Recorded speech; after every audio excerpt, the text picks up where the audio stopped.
I'm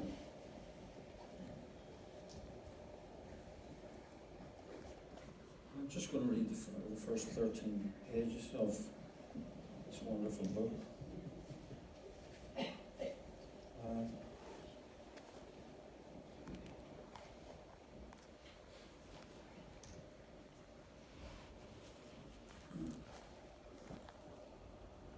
They departed, the gods, on the day of the strange tide. All morning under a milky sky, the waters in the bay had swelled and swelled, rising to unheard of heights, the small waves creeping over parched sand that for years had known no wetting save for rain, and lapping the very bases of the dunes. The rusted hulk of the freighter that had run aground at the far end of the bay, longer ago than any of us could remember, must have thought it was being granted a relaunch. I would not swim again after that day.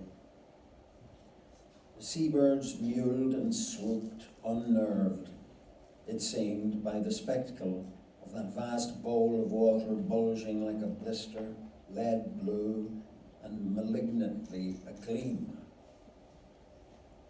They looked unnaturally white that day, those birds. The waves were depositing a fringe of soiled yellow foam along the waterline.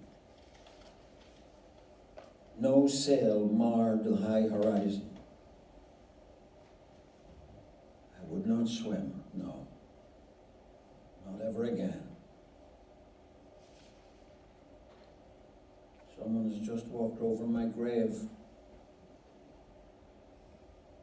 Someone. The name of the house is the Cedars, as of old. A bristling clump of those trees, monkey brown with a tarry reek, their trunks nightmarishly tangled, still grows at the left side, facing across an untidy lawn to the big curved window of what used to be the living room, but which Miss Vavasseur prefers to call, in landladyese, the lounge. The front door is at the opposite side, opening onto a square of oil-stained gravel behind the iron gate that is still painted green, though rust has reduced its struts to a tremulous filigree. I'm amazed at how little has changed in the more than 50 years that have gone by since I was last here. Amazed and disappointed. I would go so far as to say appalled, for reasons that are obscure to me, since why should I desire change? I who have come back to live amidst the rubble of the past. I wonder why the house was built like that, sideways on, turning a pebble-dashed windowless white end wall to the road. Perhaps in former times, before the railway, the road ran in a different orientation altogether, passing directly in front of the front door. Anything is possible. Miss V is vague on dates, but thinks a cottage was first put up here early in the last century. I mean, the century before last. I'm losing track of the millennia. And then was added on to haphazardly over the years. That would account for the jumbled look of the place, with small rooms giving onto bigger ones and windows facing blank walls and low ceilings throughout. The pitch pine floors sound a nautical note, as does my spindle-backed swivel chair. I imagine an old seafarer dozing by the fire, landlubbered at last, and the winter gale rattling the window frames. Oh, to be him, to have been him.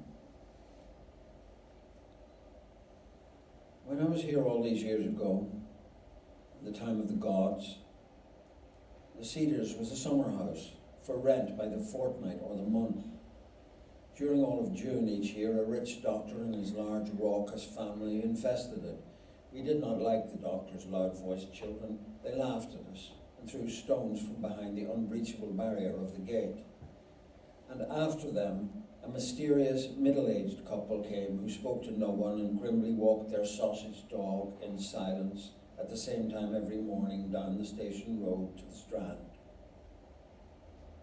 August was the most interesting month at the Cedars for us. The tenants then were different each year, people from England or the continent. The odd pair of honeymooners who we would try to spy on, and once even a fit-up troupe of itinerant theatre people who were putting on an afternoon show in the village's galvanised tin cinema. And then, that year, came the family grace. The first thing I saw of them was their motor car parked on the gravel inside the gate. It was a low-slung, scarred and battered black model with beige leather seats and a big spoked polished wood steering wheel. Books with bleached and dog-eared covers were thrown carelessly on the shelf under the sportily rigged back window, and there was a touring map of France, much used. The front door of the house stood wide open, and I could hear voices inside, downstairs, and from upstairs the sound of bare feet running on floorboards and a girl laughing. I had paused by the gate, frankly eavesdropping, and now suddenly a man with a drink in his hand came out of the house. He was short and top-heavy, all shoulders and chest, big round head with close-cut, crinkled, glittering black hair, with flecks of premature grey in it, and a pointed black beard, likewise flecked. He wore a loose green shirt unbuttoned and khaki shorts and was barefoot. His skin was so deeply tanned by the sun it had a purplish sheen. Even his feet, I noticed, were brown on the insteps. The majority of fathers, in my experience, were fish belly white below the collar line. He set his tumbler, ice blue gin and ice cubes, and a lemon slice, at a perilous angle on the roof of the car, and opened the passenger door and leaned inside to rummage for something under the dashboard. In the unseen upstairs of the house, the girl laughed again and gave a wild, warbling cry of mock panic. And again there was the sound of scampering feet. They were playing chase, she and the voiceless other. The man straightened, took his glass of gin from the roof and slammed the car door. Whatever it was he'd been searching for, he had not found. As he turned back to the house, his eye caught mine and he winked. He did not do it in a way that adults usually did, at once arch and ingratiating. No, this was a comradely, conspiratorial wink, Masonic almost, as if this moment that we, two strangers, adult and boy, had shared, although outwardly without significance, without content, even, nevertheless had meaning. His eyes were an extraordinarily pale, transparent shade of blue. He went back inside then, already talking before he was through the door. "Damn thing," he said. "Seems to be," and was gone. I lingered a moment, scanning the upstairs windows. No face appeared there. That then was my first encounter with the Graces, the girl's voice coming down from on high, the running footsteps, and the man here below with the blue eyes giving me that wink, jaunty, intimate, and faintly satanic. Just now I caught myself at it again, that thin, wintry whistling through the front teeth that I've begun to do recently. Deedle-deedle-deedle, it goes like a dentist's drill. My father used to whistle like that. Am I turning into him? In the room across the corridor, Colonel Blunden is playing the wireless. He favours the afternoon talk programmes, the ones in which irate members of the public call up to complain about villainous politicians, the price of drink, and other perennial irritants. "Company," he says shortly, and clears his throat, looking a little abashed. His protuberant, parboiled eyes avoiding mine, even though I have issued no challenge. Does he lie on the bed while he listens? I want to picture him there in his thick grey woolen socks, twiddling his toes, his tie off and shirt collar agape, and hands clasped behind that stringy old neck of his. Out of his room, he is vertical man itself, from the soles of his much-mended glossy brown brogues to the tip of his conical skull.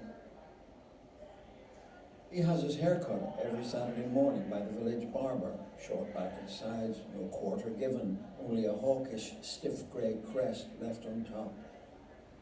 His long, lobed, leathery ears stick out. They look as if they'd been dried and smoked. The whites of his eyes, too, have a smoky yellow tinge. I can hear the buzz of voices on his wireless, but cannot make out what they say. I may go mad here. Deedle, deedle.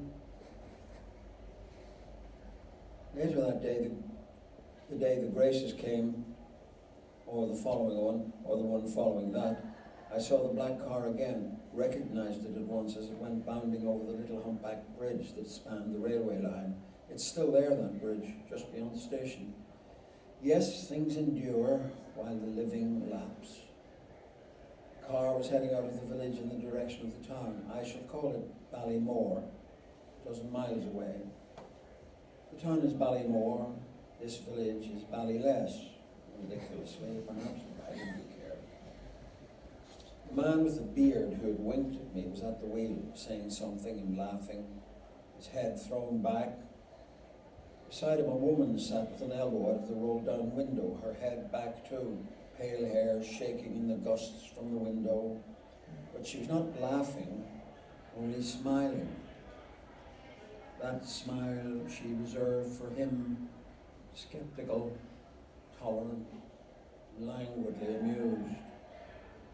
She wore a white blouse and sunglasses with white plastic rims and was smoking a cigarette.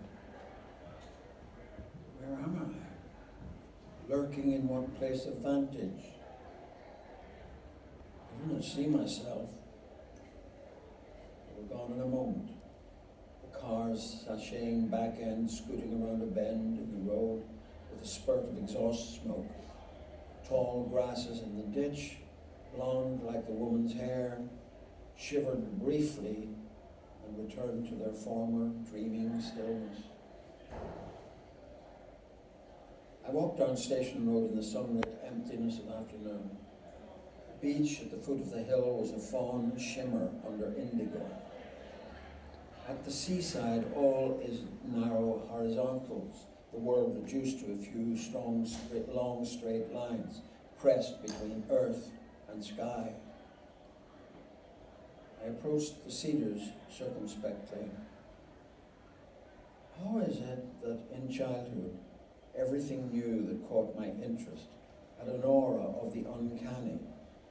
Since according to all the authorities, the uncanny is not some new thing, but a thing known, returning in a different form, become a revenant.